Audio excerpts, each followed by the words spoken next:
दोस्तों, हम सभी जानते हैं कि पिछले कुछ सालों से भारत डिफेंस के क्षेत्र में काफी अच्छी तरह से काम कर रहा है, जिसमें भारत ने अपना टारगेट एक डिफेंस इंपोर्टर से हटकर डिफेंस एक्सपोर्टर बनने का रखा है। और ये बात है कि अब हम फॉरेन देशों की तरफ से सप्लाई किए गए हथियारों पर निर्भर नहीं रहेंगे, बल्कि खुद देश के अंदर हथियारों को विकसित भी करेंगे और इनका एक्सपोर्ट भी करेंगे, जिसमें हमें कुछ सालों का समय लगा था कि हम एक मजबूत डिफेंस इकोसिस्टम तैयार कर सके। लेकिन आज हम देख सकते हैं कि भारत को आर्मीनिया, फिलीपींस और वियतनाम जैसे देशों में काफी बड़ी सफलताएं हाथ लग चुकी है। लेकिन अब जो खबर निकल कर सामने आ रही है वो इन सभी डिफेंस डील को पूरी तरह से ढक देगी, क्योंकि यहाँ पर भारत जिस देश के साथ डिफेंस डील करने वाला है वो $1 बिलियन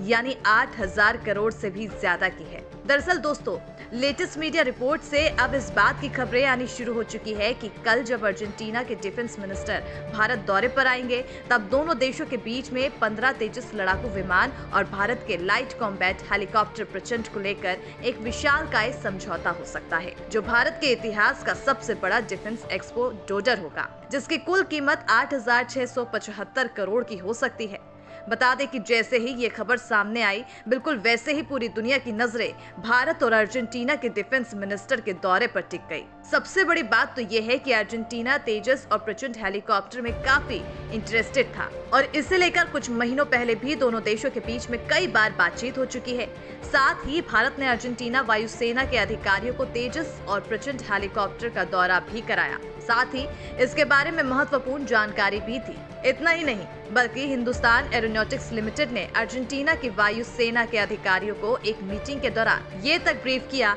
कि अगर अर्जेंटीना भारत से इन्हें खरीदता है तो हम इनमें से ब्रिटिश कंपोनेंट कैसे रिप्लेस करेंगे, क्योंकि अर्जेंटीना पर ब्रिटेन ने प्रतिबंध लगाए हैं। ऐसे में भारत ऐसा कोई भी कंपोनेंट या उपकरण अर्जेंटीना को सप्लाई नहीं कर सकता जो ब्रिटिश ओरिजिन का हो, जिसमें मुख्य तौर पर तेजस में लगने वाले 0:0 इंजेक्टर सीट ही आते हैं। ऐसे में जब दोनों देशों के बीच में पिछले कई महीनों से बातचीत जारी है, तो मीडिया में निकल कर आ रही इन रिपोर्ट को नकारा नहीं जा सकता। हालांकि ये डील होती है या फिर नहीं, इसका पता तो हमें अगले कुछ ही समय में चल जाएगा। बहरहाल बढ़ते हैं हमारी दूसरी खबर की तरफ। तो दोस्तों, ये खबर अब ब्रिटिश राजनेताओं की तरफ से दिए गए कुछ ऐसे बयान को लेकर है जो भारत में लोगों के गुस्से का कारण बन सकते हैं, क्योंकि ब्रिटेन के कुछ बड़े पॉलिटिशियंस ने एक बार फिर से बयान देते हुए इस बात पर जोर दिया है कि वो चंद्रयान 3 के लिए भारत को बधाई देना चाहते हैं। लेकिन अब ब्रिटेन को भारत को मिलने वाली ऐड को बंद कर देनी चाहिए, क्योंकि भारत को इसकी कोई भी जरूरत नहीं है। हैरानी की बात तो ये है कि ब्रिटिश पॉलिटिशियन की तरफ से ऐसे बयान हमें एक ऐसे समय पर देखने को मिले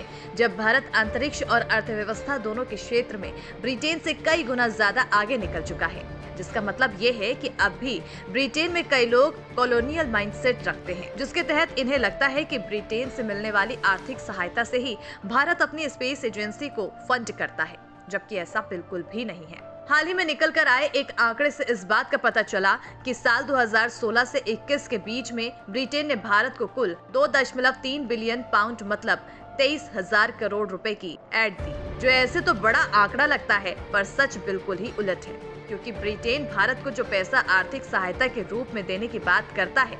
उसमें से 50% वो भारतीय बैंकों को देते हैं, जिनसे उन्हें प्रॉफिट नहीं होता तो लॉस भी नहीं होता। वहीं पर बाकी का 50% वो भारत में काम कर रहे NGOs को देते हैं, जिनकी फॉरेन फंडिंग को लेकर कई बार बड़े सवाल खड़े किए जा चुके हैं। यहाँ तक कि भारत खुद ब्रिटेन को ये बात कहता आया है कि हमें उनकी आर्थिक सहायता की कोई जरूरत नहीं, पर फिर भी ब्रिटेन भारत को ऐड देने से पीछे नहीं हटता। कुल मिलाकर समझने की कोशिश करें तो ब्रिटेन खुद ही ये डिसाइड नहीं कर पा रहा है कि उन्हें भारत को आर्थिक सहायता देनी है या फिर नहीं। पर इन सब बातों को लेकर भारत पर इस तरह के बयान जारी करना बिल्कुल ही गलत है, जिसे हम कभी भी स्वीकार नहीं करेंगे।